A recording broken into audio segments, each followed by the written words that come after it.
Oséias capítulo 12, irmãos.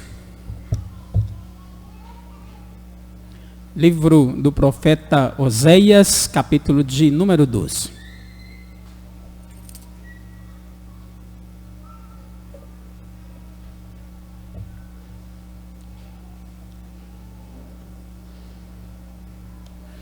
Claro, à medida que os irmãos forem encontrando, eu peço àqueles que podem a colocar-se de pé em reverência à palavra do Senhor. Semana passada vimos a primeira parte dessa perícope, como bem avisei semana passada. Essa perícope vai do verso 12 do capítulo 11 até o verso 14 do capítulo 12. Vimos até o verso 6 e hoje veremos os versos 7 até o final, até o verso de número 14. Oséias capítulo 12, versos de 7 a 14, lerei e os queridos acompanharão silenciosamente.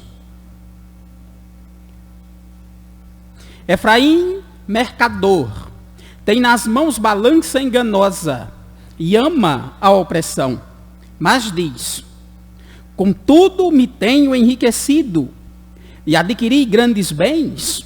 Em todos esses meus esforços não acharão em mim iniquidade alguma, nada que seja pecado. Mas eu sou o Senhor teu Deus, desde a terra do Egito. Eu ainda te farei habitar em tendas, como nos dias da festa. Falei aos profetas e multipliquei as visões, e pelo ministério dos profetas propus símiles. Se há em Gileade transgressão, pura vaidade são eles. Se em Gilgal sacrificam bois, os seus altares são como montões de pedras nos sulcos dos campos. Jacó fugiu para a terra da Síria. Israel serviu por uma mulher, e por ela guardou o gado. Mas o Senhor, por meio de um profeta, fez subir a Israel do Egito, e por um profeta foi ele guardado. Efraim, muito amargamente, provocou a ira. Portanto, o Senhor deixará ficar sobre ele o sangue por ele derramado, e fará cair sobre ele o seu opróbio. Vamos orar. Senhor Deus e Pai nosso, nós agradecemos ao Senhor, meu Pai, por 503 anos de reforma protestante. Agradecemos ao Senhor pela data que o Senhor concedeu à tua igreja ontem, de comemorar 503 anos de reforma protestante. Essa é, sem dúvida, a data histórica mais importante para o teu povo nessa era.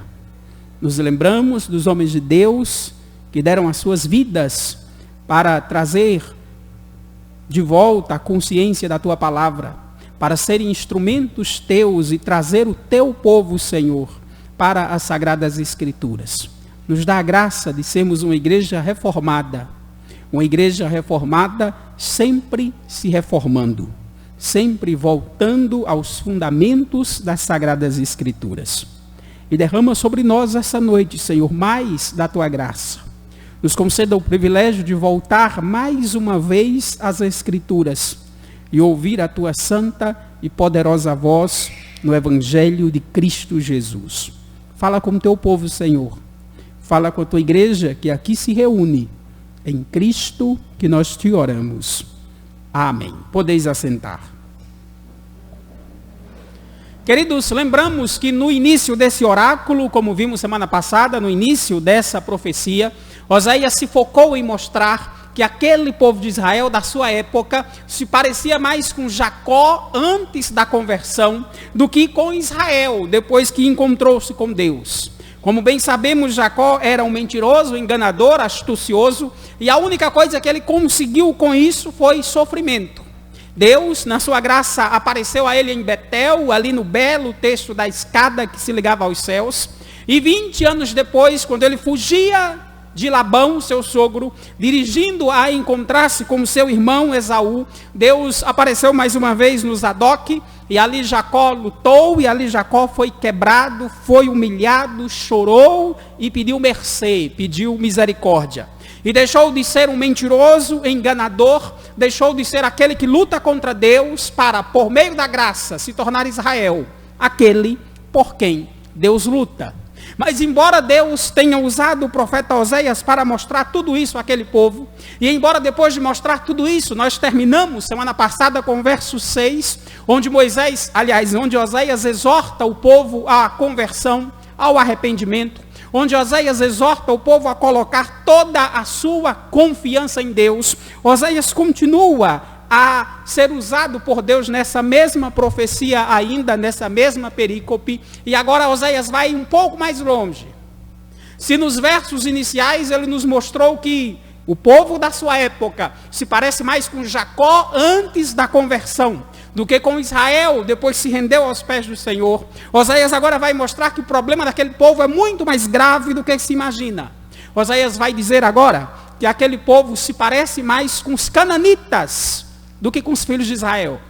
Eles não só se parecem com Jacó antes da conversão, como também se parecem muito com os povos pagãos, com os cananitas, com aquelas nações que Deus expulsou para que Israel entrasse ali quando os tirou do Egito. Por isso nós exporemos esse texto à luz do seguinte tema, ouçam bem: Israel é um povo que desprezou as oportunidades de perdão. Um povo que desprezou as oportunidades de perdão. Repitam comigo: um povo...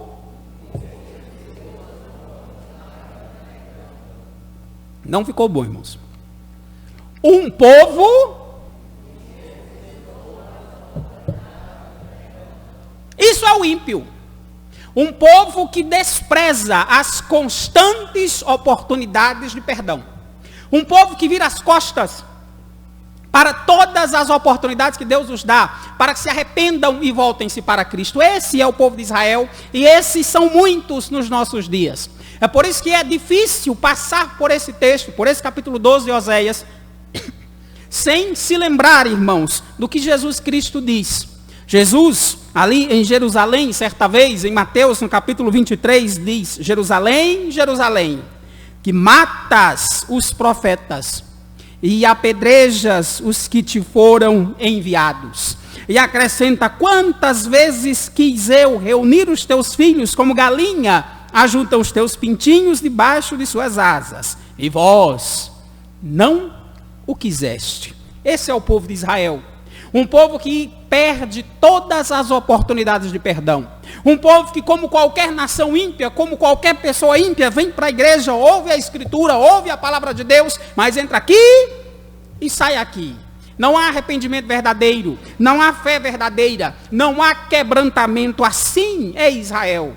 Assim o era na época de Oséias, um povo que desprezou todas as chances de perdão que teve. E vemos isso primeiro, quando o Senhor os acusa de serem um povo ganancioso, um povo mercenário, um povo que só pensa no dinheiro. E nisso, eles são uma cópia fiel dos cananitas. E nisso, eles são iguais aos povos cananitas que habitavam a terra antes dele. Olha o verso 7, olhe para a sua Bíblia. Efraim, mercador, tem nas mãos balança enganosa e ama a opressão. Esse verso, pasmem, também não é muito bem traduzido nas nossas versões. Por quê? Porque a palavra mercador aí em grego, queridos, vem da raiz cananita. E a melhor tradução seria Efraim, Canaã, tem nas mãos balança enganosa e ama a opressão. O profeta está apelidando o reino do norte, o povo de Israel, de ser igual aos cananitas. Oséias está dizendo que eles vivem do mesmo jeito e são legítimos descendentes das nações pagãs que habitavam na terra antes deles. Queridos, os cananitas, eles eram conhecidos pelos gregos como os fenícios. É assim que você vai ver muito na história secular. E os fenícios, ou os cananitas, eles eram conhecidos por serem, na sua época, os principais mercadores, os principais comerciantes, aquelas pessoas que estavam envolvidas com o comércio, com a compra e venda de mercadorias. Sobre eles, certa vez, o filósofo Homero, conhecido historiador grego, disse o seguinte: ele diz que os fenícios eram amantes do dinheiro, que se gabavam da sua astúcia e esperteza comercial. É esse povo com quem Israel é comparado. Efraim mercador, ou seja, Efraim cananita. Efraim que vive como seus antepassados pagãos, que vive como o povo que estava na terra antes deles, amantes do dinheiro, amantes da opressão. Queridos, se os cananitas se orgulhavam da sua capacidade de enganar, Israel não é diferente. Olha o que diz o verso 7. Tem nas mãos balança enganosa e ama a opressão. Esse povo não adora a Deus, irmãos. Esse povo adora o dinheiro. Esse povo não adora a Deus. Esse povo adora ao bolso. A ideia de balança enganosa é aquelas balanças bem antigas, onde tinha uma haste de metal no meio, 2 correntes do lado e 2 pratos. Em um prato você colocava a medida de peso, 1 quilo, 2 quilos, 3 quilos, por exemplo. Do outro lado você colocava a mercadoria que seria comprada ou vendida. A ideia do texto é que Oséias diz que o povo é corrupto e oprime. Como? Com 2 pesos. Israel lida no comércio com 2 pesos, ou seja, eles têm um peso mais maneiro para comprar e um peso mais pesado para vender. É um povo que oprime os outros e que se vangloria da sua esperteza comercial. É assim que é Israel. Um povo altamente corrupto e que ama o dinheiro. O profeta está dizendo, vocês não vivem só como Jacó antes da conversão. Vocês são legítimos descendentes dos cananitas. Porque vocês amam o dinheiro igual a eles. Porque vocês amam a opressão, explorar o povo igual a eles. Queridos, o amor ao dinheiro endureceu o coração de Efraim. Efraim era a tribo mais rica do norte, a tribo mais influente, mais conhecida e certamente a que mais tinha poder de comércio, de comprar e vender. Como eles conseguiram isso? Na base da opressão, na base do engano, na base da fraude. É por isso que o profeta diz, vocês não se parecem com Israel convertido, arrependido, aleijado e que chorou diante de Deus pedindo misericórdia. Não. Vocês se parecem com Jacó, enganoso, astucioso e mais. Vocês se parecem com os povos cananitas, que enganavam os outros nas suas vendas e compras de mercadoria para se dar bem. Queridos, Oséias já nos disse no capítulo 4 que o reino do norte de Israel se tornou um antro, uma horda de ladrões e salteadores. Uma horda de exploradores, de aproveitadores, de pessoas que pensam mais no bolso do que na fé. Pasmem, não é muito diferente dos nossos dias. Não está muito longe da nossa realidade atual. O problema, queridos, é que a ganância cega. O amor ao dinheiro cega. Porque embora Deus acabe de dizer por meio do profeta que eles são mercadores opressivos, que eles enganam, que eles usam de maldade, eles exploram os outros, a visão que o povo tem de si mesmo é completamente diferente. A visão que o povo tem de si mesmo é exatamente o oposto. Olha como o povo se vê, olha o verso 8. Mas diz, veja o que diz Efraim. Veja como eles rebatem a acusação do próprio Deus, do que exploram os outros no seu comércio. Vejam só. Contudo, ou seja, a verdade, diz Efraim, me tenho enriquecido e adquirido grandes bens, mas, notem, em todos esses meus esforços, não acharão em mim iniquidade alguma, nada que seja pecado. O povo responde, o profeta é verdade. Nós enriquecemos. Nós ganhamos muito dinheiro com o comércio, mas tenha calma. Ninguém pode me acusar de ter oprimido o povo. Ninguém pode me acusar de ganhar dinheiro às custas do trabalho alheio. Por quê? Porque ninguém pode me acusar de pecado. Como? Se é Deus que acabou de dizer que eles oprimem, como ninguém pode me acusar de pecado? Queridos, a ganância cega. e cega espiritualmente, não acharão em mim pecado algum, diz eles, ou seja, temos enriquecido, sim, mas pelo nosso esforço. Que esforço?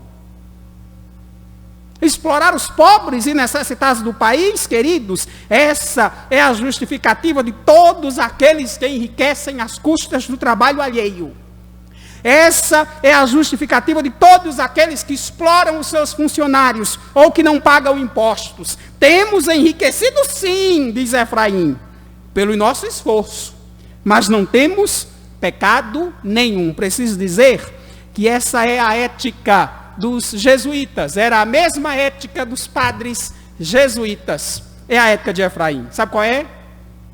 Os fins justificam os meios. Essa é a ética imoral do mundo. Era dos jesuítas, porque para converter as pessoas à religião católica, eles ameaçavam com a morte. Ou se converte ou morre, os índios. E o povo de Efraim? O importante é ganhar dinheiro, não importa como. Nós usamos aquilo que o sistema nos oferece. Se não tem um peso unificado, nós podemos usar um peso mais leve para comprar, para que tenha mais mercadoria, e um peso maior, mais pesado, mais robusto para vender. É assim que eles agem. Mas o Senhor, queridos, enxerga esse tipo de coisa. O Senhor enxerga essa opressão, e Israel não pode se desculpar, dizendo que o sistema favoreceu a sua corrupção, que o sistema o beneficiou para se dar bem, que eles olharam o sistema, as leis, e viram brechas para se dar bem. Não vão conseguir advogados diante de Deus. Não vão conseguir se defender, dizendo, nós enriquecemos sim, mas ninguém pode nos acusar de pecado. Como? Como não pode? Se é o próprio Deus que os acusa. Sabe por quê? Eles se parecem com os cananitas? Porque o Deus deles é o dinheiro.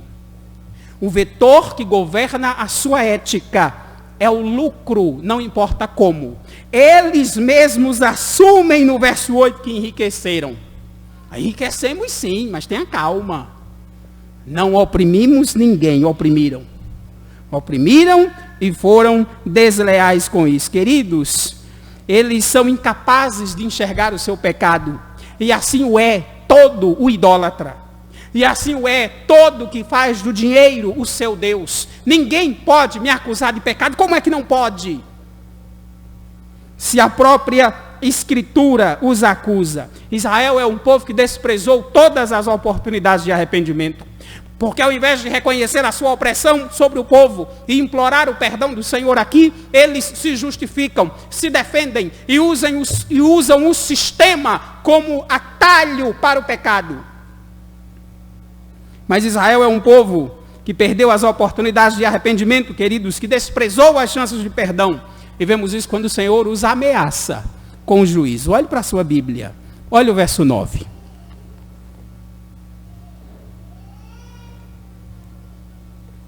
Mas eu sou o Senhor teu Deus, desde a terra do Egito. Eu ainda te farei habitar em tendas, como nos dias da festa. Eu ainda te farei habitar em tendas. Enriquecemos sim, dizem eles. Ganhamos muito dinheiro, sim, mas ninguém pode nos acusar de pecado. O Senhor diz, como? Eu sou o Senhor teu Deus. Ou seja, quem está dizendo que vocês estão oprimindo sou eu. E quer saber? Eu vou fazer vocês habitar em tendas, ou seja, seus palácios, suas casas, seus templos, suas casas confortadas e forradas, vocês vão perder todas elas. As circunstâncias de peregrinação que vocês enfrentaram no deserto, quando não tinham casa, quando não tinham conforto, quando não tinham luxo, eu os farei passar novamente. Para que juntaram tanto? Para que ganharam tanto dinheiro, como eles dizem no verso 8? Para sofrer, irmãos. É isso que acontece quando tiramos o nosso foco de Deus e buscamos o nosso ídolo. Tudo que conquistaram foi parar no bolso dos assírios. Tudo que ganharam foi parar na terra estrangeira. É isso que o ídolo faz. Você nunca alcança aquilo que você pensa que vai alcançar com o falso Deus. Só alcança sofrimento. Só alcança mazelas. Para onde foi a riqueza de Efraim? O que aconteceu com todo aquele dinheiro que eles ajuntaram na exploração e no pecado? Foi parar no bolso dos assírios. Enquanto eles perderam até suas casas, vão morar em tendas, vão viver como peregrinos. Aqueles que escaparem vão viver fugindo, sem ter lugar certo para viver. Por quê? Porque deixaram de confiar em Deus e começaram a confiar no dinheiro. E não foi por falta de advertência. E não foi porque Deus o deixou simplesmente para cobrar na hora de puni-los. Não foi porque Deus não avisou antes. É isso que o Senhor diz no verso 10. Não venham me dizer que eu não dei tempo. Não venham me dizer que eu não ofereci perdão. Não venham dizer que eu não adverti vocês do que ia acontecer. Olha o verso 10. Veja como o Senhor diz. Falei aos profetas. Multipliquei as visões. E pelo ministério dos profetas propus símiles, ou seja, parábolas, comparações. Deus não ficou calado. Deus não ficou em silêncio enquanto o povo oprimia os pobres. Deus não ficou em silêncio quando eles começavam a adorar o dinheiro e usar balanças enganosas. Quando começavam a explorar o seu próprio povo. Deus não ficou calado. Deus falou por meio dos profetas, Deus usou comparações por meio do ministério dos profetas. Ninguém pode reclamar por falta de advertência. Não foi uma década, não foram duas, por muito tempo Deus advertiu aquele povo que se eles não se arrependessem, o destino deles seria cruel. E eu te digo, Deus hoje faz a mesma coisa. Quantas vezes você já foi advertido que o teu falso Deus vai te destruir? Quantas vezes você já foi advertido que se não colocar Deus como centro da tua vida, mais cedo ou mais tarde Deus vai te cobrar? Não pense que a paciência ou a longanimidade de Deus é sinônimo de indolência. Não é. Deus é paciente. Deus é longânimo, como foi com Efraim e com Israel. Ele dá tempo para que você se arrependa. Ele te exorta por meio dos seus ministros, por meio da sua palavra, do santo evangelho. Mas, se você não se arrepender, vai chegar o dia que o Senhor vai te cobrar, como fez com Israel. Não vai dizer que Deus não te advertiu, como Israel. Não vai dizer que não teve oportunidade de perdão. Não vai dizer que nunca ouviu que aquilo em quem você confiava não era Deus, mas era no seu bolso. Não vai dizer. O Senhor diz, não venham se justificar. Falei pelos profetas, multipliquei as visões. Pelo ministério dos profetas propus comparações. Então não venham dizer que não sabiam. Não venham dizer que não foram advertidos. E o Senhor compara a situação daquele povo e apresenta quão mal eles estão. Como eles estão longe de Deus e qual a profundidade do seu pecado. Olha o verso 11, olhe para a sua Bíblia. Se há em Gileade transgressão, pura vaidade são eles. Se em Gilgal sacrificam bois, os seus altares são como montões de pedra nos sulcos dos campos. Queridos, o Senhor usa dois lugares, Gilgal e Gileade, para descrever toda a situação do povo. E esses lugares não são aleatórios, como se imagina. Não é dois lugares citados por acaso de todos os lugares que existem. Já vimos, mesmo em Oséias, que Gileade era um lugar que ficava entre a tribo de Ruben e de Gade, é uma região. E ficava lá no extremo norte do país, lá entre Gade e a tribo de Ruben. E lá, queridos, em Oséias capítulo 6, verso 8, o profeta diz que aquele povo é um bando de assassinos. Estão lá no extremo norte, lá na divisa do país. E o Senhor já os acusou de serem assassinos. E agora o Senhor os usa mais uma vez. Só que tem um detalhe. Quando Oséias falou essa profecia, quando Deus mandou Oséias escrever essa profecia, e certamente ele pregou ao povo da sua época, Gileade já estava no domínio dos assírios. Gileade já havia perdido a sua independência como região própria de Israel. Já estava sob o jugo dos assírios e as pessoas de lá já eram escravas. Agora, queridos, é que vem a parte interessante. O Senhor usa Gileade para comparar com Gilgal. Se Gileade é no extremo norte, adivinha onde fica Gilgal? No extremo sul, lá embaixo. O povo de Gileade já é escravo. O povo de Gileade foi acusado no capítulo 6 de um bando de assassinos. Se converteram? Não. Vai ler lá o capítulo 6, você vai descobrir. Reconheceram seus pecados? Não. Fizeram mais ou menos como o povo agora. Se justificaram. Já são escravos quando Oséias fala essa profecia do capítulo 12. E o que vai acontecer com o resto do país? Olhe o que vai acontecer com o extremo sul lá embaixo. E você imagina o que vai acontecer se o norte já é escravo. Queridos, Gilgal é um lugar importante. Porque Gilgal aqui é o primeiro lugar que Israel entrou na terra prometida depois que atravessou o Jordão. Gilgal, queridos, fica no extremo sul. E é um lugar relevante porque lá em Josué 4 eles tiraram as pedras do leito do rio Jordão, fizeram um montão de pedras e adoraram a Deus e agradeceram ao Senhor porque estavam finalmente, depois de 40 anos, na terra prometida. Mas Gilgal também é importante porque é uma região, é uma cidade da tribo de Benjamim que fica na divisa com o reino do sul, com o reino de Judá. É uma divisa natural entre o sul e o norte. Mas aquele monte de pedra, que antes o povo tirou as pedras do Jordão, e usou ali, juntou as pedras, e adorou a Deus por ter entrado na terra de Canaã com Josué, o povo agora está fazendo cultos idólatras naquele monte de pedra. O povo está adorando Baal naquele monte de pedra.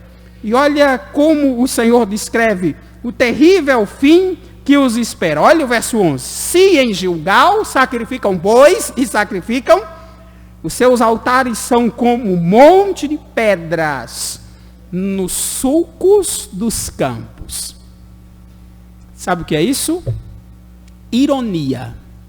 É o nome disso. Isso é uma ironia do Senhor. Lembra do Salmo 2? Os ímpios dizem: lutemos contra o Senhor, rompamos as suas cadeias. Salmo 2 diz: o Senhor, aquele que habita nos céus, ri deles. Isso é uma ironia, mais uma. O povo estava lá adorando Baal, sacrificando bois naquele monte de pedra que antes era uma coluna dedicada a Deus, onde o povo agradeceu a Deus por ter entrado na terra de Canaã, quando Josué, por ordem de Deus, mandou o povo tirar 12 pedras do leito do rio e fazer ali um monte de pedras, uma coluna de pedras. O povo está adorando falsos deuses ali, está buscando socorro em Baal ali em Gilgal. Sabe o que o Senhor diz? Esse monte de pedra aí não serve para nada. É como pedras tiradas do sulco de um campo. Sabe o que é isso, irmãos? Israel é uma terra pedregosa e os irmãos estão cansados de saber disso. Só que lá as pessoas plantam. As pessoas plantam trigo, as pessoas plantam cevada, as pessoas plantam uvas, as pessoas plantam oliveiras. Agora, como é que se planta com pedra? Sabe o que fazem os fazendeiros, os agricultores lá? Eles tiravam os montes de pedras da sua propriedade e colocavam fora da propriedade, porque não dá para plantar com pedra. Para que servia a ruma de pedra fora da propriedade? Para nada. O Senhor está dizendo: o lugar onde eles matam os bezerros, fazem os seus cultos, adoram os seus falsos deuses, para mim é como um monte de pedra fora da roça. Não serve para nada. Ou seja, o seu falso culto, seu falso Deus, sua idolatria, não vai livrá-los do destino que aconteceu lá em Gileade. De norte a sul, esse povo está longe de Deus. Então de norte a sul eles vão sofrer. Em cima é assassino, embaixo o povo ama o dinheiro. Como é isso, irmãos? Como é que vai escapar do juízo de Deus? Como é que vão se livrar da condenação? Porque tem um monte de pedra? Porque se juntam e matam bezerros? Porque adoram a Baal, pensando que é Deus? É um monte de pedra fora de uma roça. Na verdade, queridos, a ironia é clara. A idolatria de Israel na verdade, está prejudicando Israel de receber os frutos da graça de Deus. A idolatria de Israel é como pedra no meio de uma roça. Ao invés de favorecer, de ajudar, está prejudicando. Ao invés de trazer alguma bênção, está sendo um empecilho. Eu te pergunto, e a tua idolatria, e o teu amor ao dinheiro, e o teu amor aos desejos do coração, você acha que é o quê? Que é bênção? É o empecilho. Se fôssemos contextualizar e tivéssemos que falar em nome do Brasil, diríamos que de Chuí, no Rio Grande do Sul, até Boa Vista, em Rondônia, no extremo norte, o país todo está na iniquidade e na idolatria. É isso que o Senhor diz para Israel. Vocês estão de cima a baixo no pecado. De norte a sul. Um canto a violência, no outro a idolatria. Como é que vocês vão escapar do juízo? Como assim ninguém acha em nós motivo de pecado? Como assim ganhamos dinheiro, mas não pecamos? Queridos, é por isso que aquele povo sofreu tanto. Porque não reconheceu os seus pecados. Porque davam justificativas esfarrapadas. Porque confiavam no seu braço, na sua força e no seu recurso. E o resultado foi terrível. Agora, mais uma vez, o profeta exorta aquele povo. E exorta usando a figura do seu patriarca. Olha o verso 12 e 13. Jacó fugiu para a terra da Assíria. Israel serviu por uma mulher. E por ela guardou o gado. Veja só. O profeta agora descreve a fuga de Israel. Mas ao invés de dizer que ele foi para Arã, para a terra de Labão, que era como a terra era chamada na sua época, propositalmente Oséias tira a palavra Arã, não usa, como está lá em Gênesis, mas usa o como era a região na época. E qual é a região mesmo? Qual é a região que Jacó foi humilhado, oprimido? Qual é a região que Jacó vai dizer em Gênesis que trabalhou 20 anos sendo explorado? 7 anos por uma esposa, 7 anos por outra, e o resto dos anos, ou seja, durante mais ou menos 6 anos, seu sogro mudou o seu salário 10 vezes. Quando ele começava a se dar bem, o sogro ia lá e mudava o salário. Onde foi? Que Oséias diz aqui? Qual é o lugar? Pasmem. Quem é que destruiu Israel? Quem é o inimigo de Israel? Vivem como Jacó? Vão ter o destino de Jacó. Não seguem Jacó? Vão ter o destino de Jacó. Não é como Jacó que vocês querem viver? Não é na astúcia que vocês querem viver? Não é na corrupção que vocês querem viver? Não é na enganação que vocês querem viver? Não é querendo prejudicar os outros, como Jacó quis prejudicar o irmão e enganou o pai? Não é assim que vocês querem viver? Então vocês vão ter o destino de Jacó. Quer viver como Jacó? Vai ter o destino de Jacó. Você quer ter o destino de Jacó? Quer viver como Jacó, irmãos? Vai ter o destino de Jacó. É isso que o profeta diz nesses termos. E isso é interessante, porque Jacó foi humilhado. Jacó sofreu. O texto de Jacó fugiu para a terra da Assíria.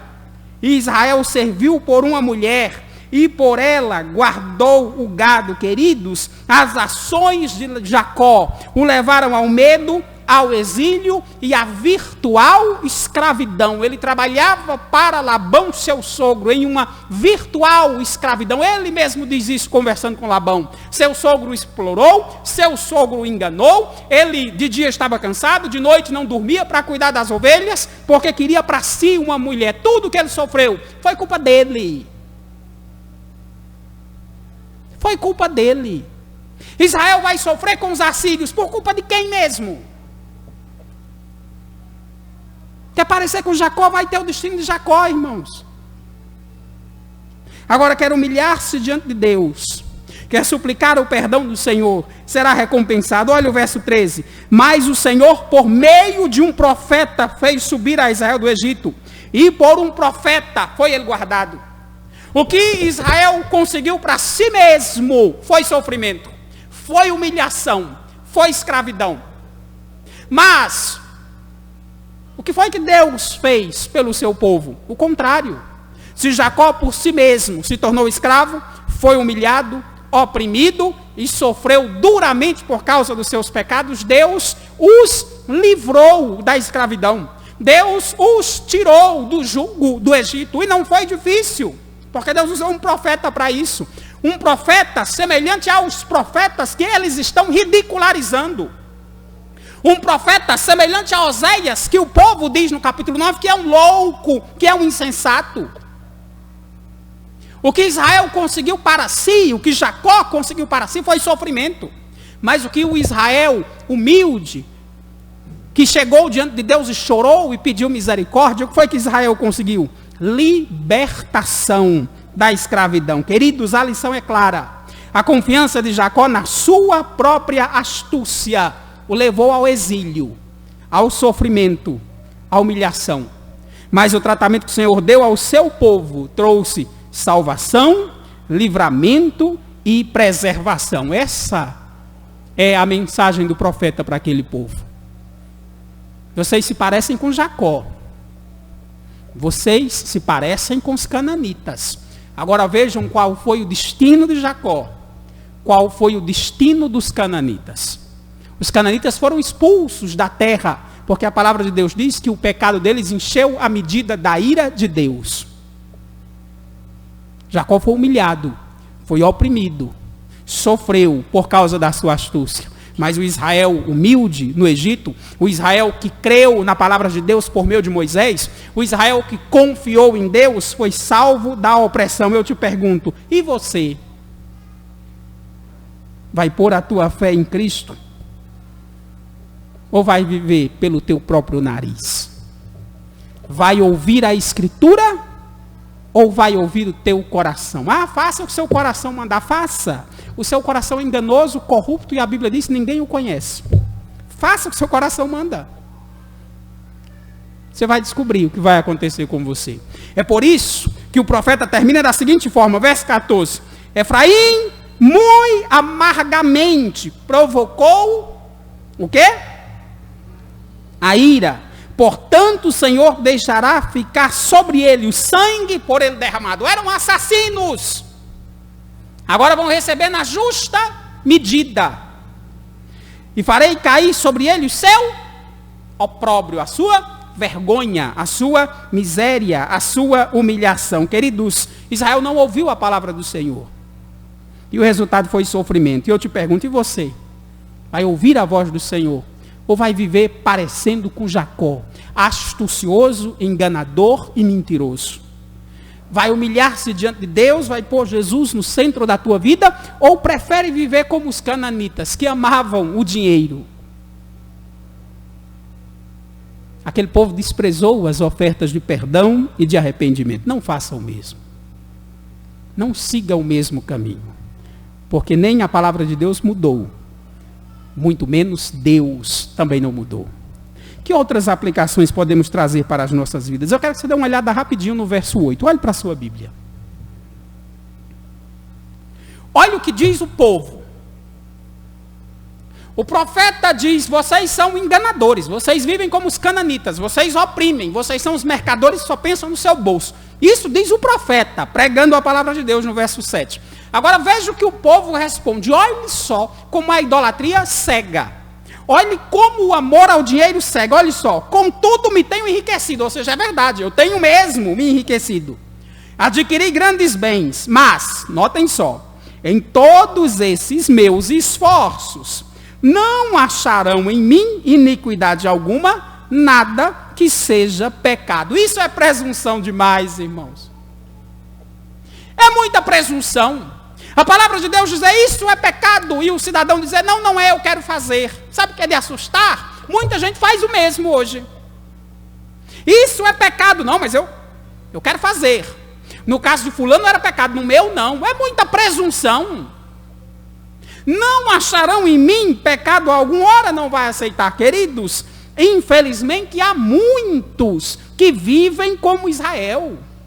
Estão cegos para os seus pecados, cegos para a riqueza, cego pelo desejo de se dar bem a qualquer custo, cego pelo desejo de pensar que os fins justificam os meios. Isso acontece com as crianças na escola. Os fins justificam o meio. Eu quero tirar uma nota boa, eu faço o quê? Quando eu não estudo a matéria?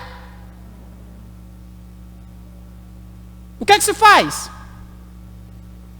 Se cola, se pesca. Se começa na infância e os pais não corrigem, quando for jovem, os fins vão justificar os meios, vão cometer pecados maiores. Se fizerem na juventude e não forem corrigidos, vão continuar pensando que os fins justificam os meios. E quando forem adultos, vão pensar que podem viver pelo curso do seu coração e longe de Deus. É assim que o mundo anda. Mas diante de Deus, irmãos, os fins não justificam os meios. Não funciona assim no reino de Deus.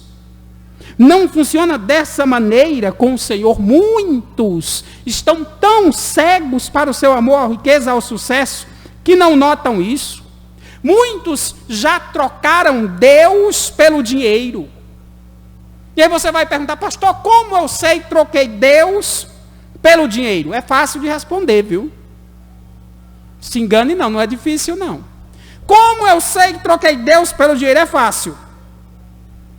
Se você estiver disposto a pecar, se você estiver disposto a ir contra a palavra de Deus, se você estiver disposto a explorar os outros para ganhar dinheiro, você já trocou Deus pelo dinheiro. Já trocou, porque a palavra de Deus proíbe.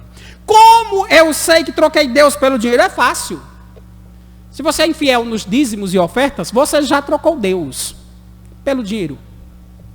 Como eu sei que já troquei Deus pelo dinheiro, que estou adorando mamon, como diz Jesus Cristo? É fácil. Se você deixa de vir para a igreja para ganhar dinheiro no dia do Senhor, no santo domingo, você já trocou Deus pelo dinheiro, porque o dia é dele, não é seu. Não é difícil não, irmãos. Sabe qual é o problema? O problema é que nós estamos como Israel, às vezes, cegos. A ganância cega. Cega.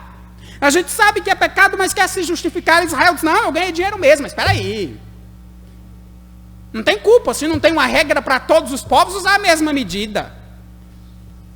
Mas você, Israel, não sabe que esse peso é diferente desse? Então por que você não usa só um? Não vale justificativas com Deus não, irmãos. Deus conhece o seu coração. Não adianta dar desculpas para Deus não. Deus conhece o teu coração. Ele não quer suas justificativas, não quer suas desculpas, e não vá pensando que você explica as circunstâncias para Deus, não. A única coisa que você pode fazer é arrepender-se pelo seu pecado. Arrepender-se pelo seu pecado.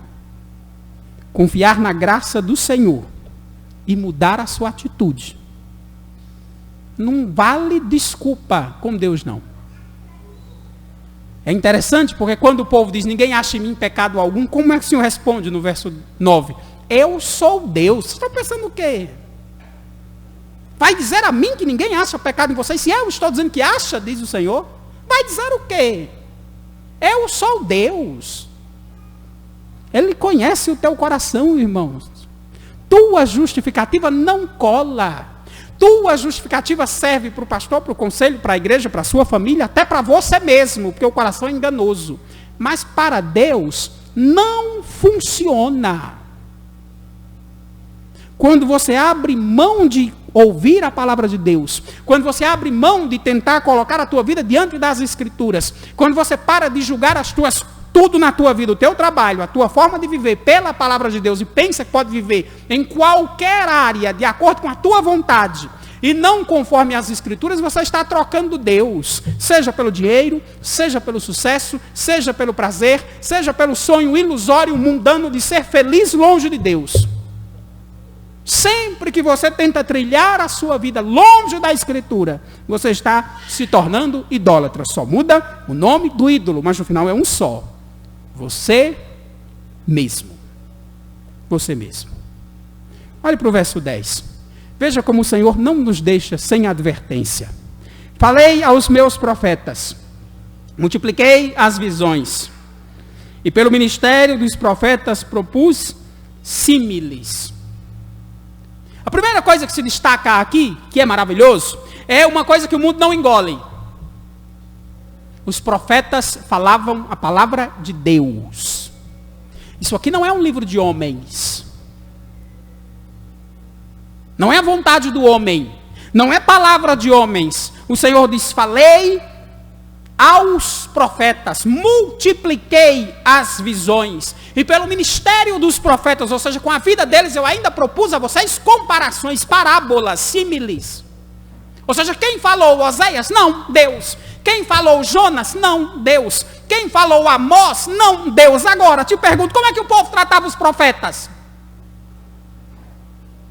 Abra a sua Bíblia em Oséias 9, você vai ver como é que o povo tratava os profetas.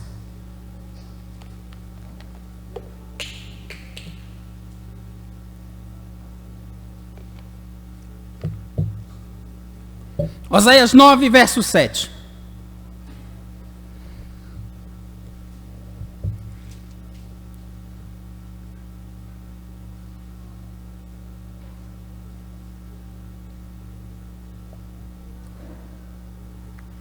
Olha o que diz o verso 7.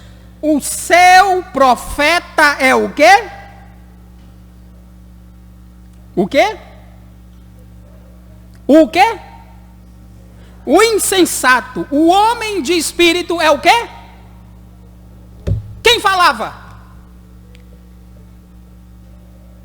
Deus ou o profeta? Deus. Como é que o povo reagia à palavra do profeta? Não, Senhor, tenha calma. O teu profeta é um insensato. Tenha calma aí, Senhor. O homem de espírito é um louco. Era assim que o povo de Israel respondia aos seus profetas. A Amós, eles expulsaram de Samaria. Vá pregar em Jerusalém, rapaz. Aqui não dá para você, não. Vá pregar em Jerusalém. O povo de Israel, queridos, ao invés de ouvir a palavra de Deus pelos profetas, ao invés de se arrepender, considerava os seus profetas loucos. Aí eu te pergunto, o povo de Judá era melhor? O povo de Judá, próximo ao cativeiro babilônico, era melhor? Só ouça, 2 Crônicas 36, 16. Olha o que diz o profeta. Eles, porém, o povo de Judá, zombaram dos mensageiros, desprezaram a palavra de Deus, mofaram dos seus profetas, até que subiu a ira do Senhor contra o seu povo, e não houve remédio algum. O povo de Israel dizia, Senhor, o seu profeta é um insensato. O povo de Judá zombava mesmo, caçoava do profeta, fazia chacota, mofava dele. Assim é o povo, irmãos. Te pergunto, o que aconteceu com Israel e com Judá? Como era o povo na época de Paulo, então? Você vai dizer, não, mas esse é um episódio do Velho Testamento. Está lá atrás. É na época de Oséias. É na época dos profetas de Israel. É na época de Jeremias. Não. E na época de Paulo? Certamente, diz Paulo, a palavra da cruz é loucura para os que se perdem. Ou seja, o seu profeta é um louco, um insensato.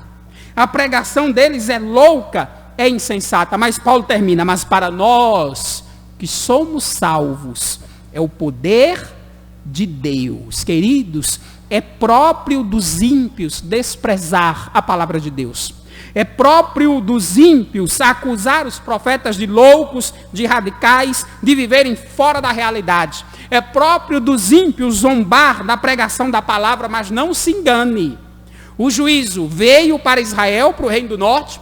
O juízo veio para Judá, o reino do sul. O juízo veio sobre o Império Romano. E o juízo vai vir sobre todos aqueles que desprezam a palavra de Deus na nossa época. O juízo vai vir quando o Senhor Jesus Cristo voltar. A pergunta que te faço é, a pregação da palavra de Deus hoje para você é o quê? É loucura? É insensatez? Ou é o poder de Deus para salvar a sua alma? A palavra de Deus para você hoje é o quê? É loucura? É insensatez?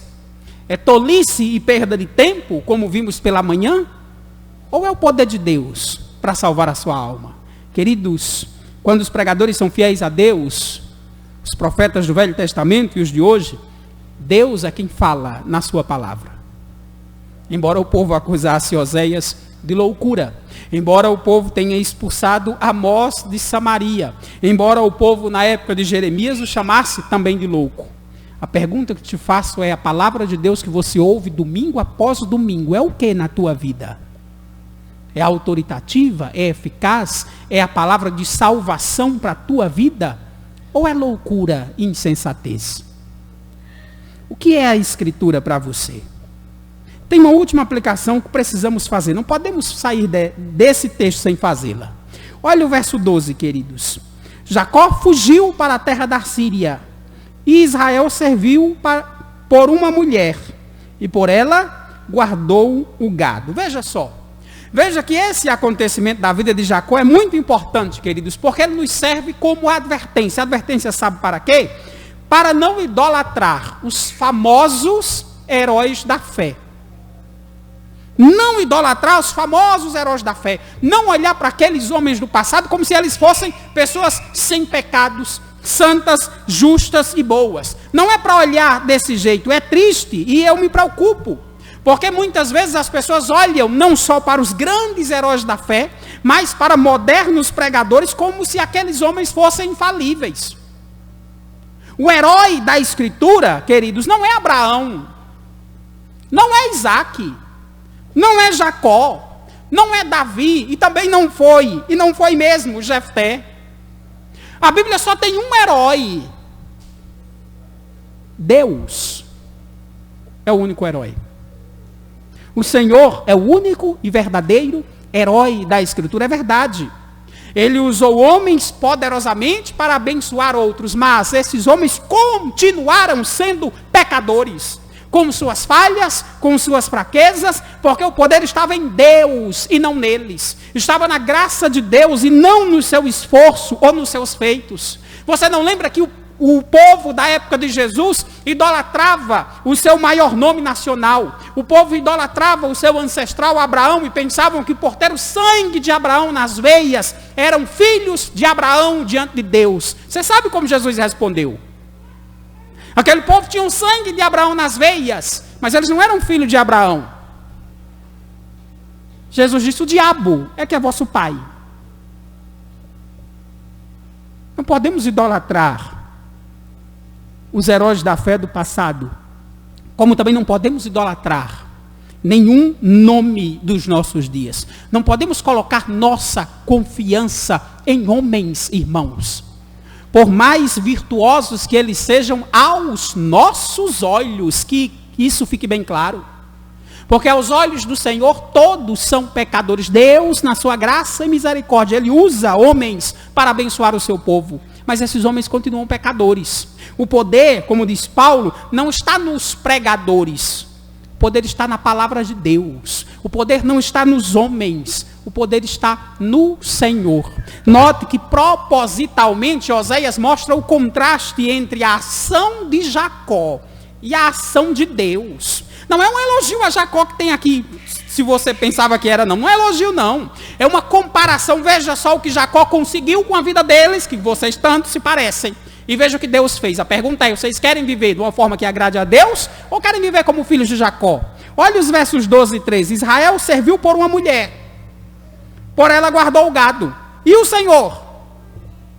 Veja o contraste. Jacó serviu por uma mulher, por ela guardou o gado. Tá, tudo bem. E Deus? O Senhor, por meio de um profeta, fez subir Israel do Egito. E por um profeta foi ele guardado. Que diferença, irmãos. Jacó, pensando em ganhar uma esposa para si, foi pastor das ovelhas do seu sogro. Mas e o nosso Senhor? E o nosso Senhor fez o quê? O nosso Senhor Jesus Cristo, para conquistar a sua esposa, a sua noiva, não foi um pastor de ovelhas. Ele é o bom pastor, que diferentemente de Jacó, que só cuidava das ovelhas do seu sogro, Jesus deu a vida por suas ovelhas. É por isso que já disse isso N vezes, só Jesus é um bom pastor, porque ele dá a vida por suas ovelhas. Note o contraste. Jacó, pensando em si mesmo, cuidou das ovelhas do seu sogro, pensando em si mesmo, na esposa dele. Jesus esvaziou-se da sua glória, encarnou, veio a essa terra e obedecendo a Deus, ou seja, pensando não em si mesmo, mas na vontade do seu Pai. Foi o que ele fez? Ele foi um pastor, ele é um pastor, mas não é qualquer pastor. Ele é o bom pastor que deu a vida por suas ovelhas. Quando foi que Jacó deu a vida por alguma ovelha? Mas o nosso Senhor, sim, deu a vida por suas ovelhas. A pergunta é: você quer ser filho de Jacó? Ou quer viver como o povo de Deus? Humilde, contrito diante do Senhor. Quer o destino de Jacó? Ou quer viver pela fé naquele que deu a vida por nós? Queridos, sobre a ação do nosso Senhor Jesus Cristo, Paulo diz o seguinte para a gente encerrar. Efésios 5, a partir do 25. Cristo amou a igreja e a si mesmo se entregou por ela, para que a santificasse, tendo purificado por meio da lavagem de água pela palavra, para apresentar a si mesmo igreja gloriosa, sem mácula, nem ruga, nem coisa semelhante, porém santa e sem defeito. Jesus não só morreu por sua igreja, não só morreu por sua noiva, não só morreu para ter uma noiva, como Jesus até hoje é aquele que santifica a sua noiva. Jesus até hoje é quem lava a sua noiva. Queridos, Jesus nos salvou e Jesus nos santifica. Como é que Jesus nos santifica? Por meio da lavagem da palavra. O Senhor nos lava com a pregação do Evangelho.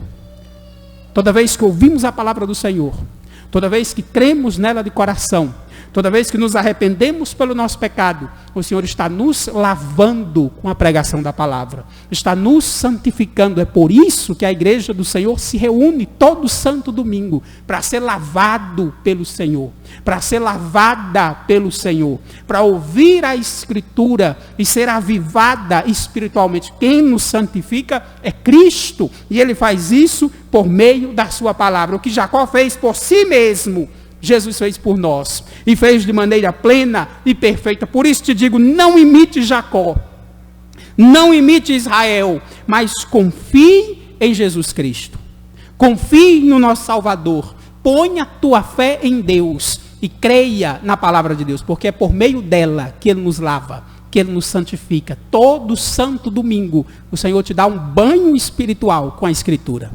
Todo santo domingo o Senhor te lava pela Escritura, porque com a santa palavra e a ação do Espírito Santo, Ele aponta o teu pecado, gera em você arrependimento, e você volta limpo, lavado pela palavra de Deus. Que Deus nos dê a graça, queridos, de confiarmos no nosso único e verdadeiro pastor, de confiarmos no nosso Senhor, que até hoje é o nosso bom pastor. Vamos ficar de pé, vamos orar.